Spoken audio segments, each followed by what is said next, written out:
Ce matin, est-ce que des volontaires sont là dès le premier jour, dès le premier matin? Les volontaires étaient là avant l'ouverture de l'officine, oui, tout à fait. D'accord, donc vous avez déjà vacciné plutôt des, Oui, beaucoup. plutôt des personnes âgées, des personnes dites à risque, enfin quand je dis âgées, c'est plus de 65 ans, ou bien des personnes qui apparaissent en forme normale, je vais dire.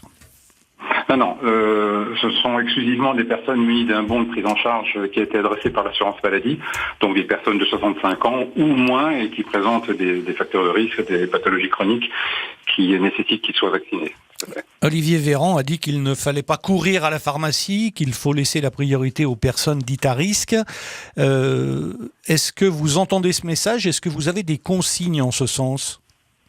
Alors, je peux déjà vous dire qu'a priori, nos concitoyens n'ont pas tellement entendu le ministre, puisqu'on a eu beaucoup de demandes de vaccins alors que les personnes n'étaient pas particulièrement ciblées dans les personnes à risque. Le message des pouvoirs publics, c'est de privilégier effectivement la vaccination des personnes considérées comme à risque dans un premier temps. On nous a donné une date du 30 novembre. Alors moi, je le comprends parfaitement, tous les pharmaciens le comprennent, effectivement, on a vacciné ces personnes-là qui le souhaitent.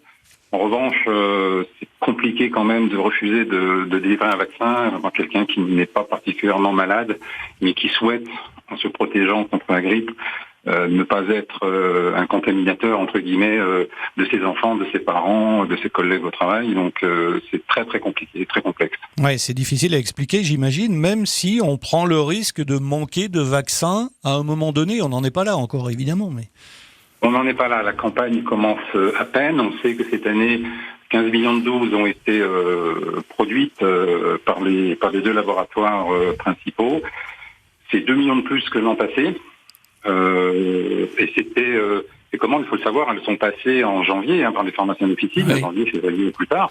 Donc on n'était pas encore vraiment en plein dans la crise sanitaire, mais on savait qu'avec les pharmaciens comme vaccinateurs, en plus des infirmiers, des médecins, et on l'a vu l'an passé, un certain nombre de primo-vaccinants sont arrivés en officine. Donc le but, c'est d'augmenter le taux de couverture vaccinale. Pour la grippe, c'est vrai que ce qu'on craint, c'est la rupture. Alors, il faut savoir aussi que chaque année, on a à peu près 5% des vaccins qui sont commandés par les pharmaciens qui sont détruits, puisque, je veux dire, c'est un peu la folie quand même. C'est des choses une situation qu'on n'a jamais connue. Moi, ça fait 30 ans que je suis dans le métier. On n'a jamais vu ça pour un vaccin anti-grippe, sincèrement.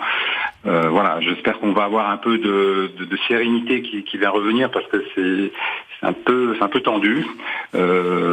Crise Covid oblige, je crois que ça en rajoute. Néanmoins, voilà, on est au tout début de la campagne de vaccination. Il y a beaucoup de vaccins dans les pharmacies. Je vous rappelle, 15 millions. Bon, on ne fera pas en rupture de stock tout de suite, en tout cas. Donc, je pense qu'il faut un peu surseoir et repousser à quelques jours, voire quelques semaines. L'idéal, c'est de se vacciner en novembre. Voilà, on sait que le vaccin met à peu près une quinzaine de jours pour être pleinement efficace. Voilà, de le faire trop tôt n'est pas utile. Inversement, pas trop tarder non plus. Le faire voilà. D'où la difficulté que vous. C'est un juste milieu à trouver. Oui, tout à fait. Le curseur à trouver, comme vous l'avez bien dit tout à l'heure. Merci en tout cas de ce témoignage avec cette affluence visiblement record chez vous dans votre pharmacie. Merci à vous. Bonne journée, bon après-midi, Fabrice Camailloni. Merci. Bonne journée à tous. Fabrice Camailloni, pharmacien d'officine dans les Ardennes, de la Fédération des syndicats pharmaceutiques de France. Et je vous le rappelle, évidemment, la vaccination contre la grippe saisonnière a débuté ce matin. Et 1 heure en France se poursuit jusqu'à 14h.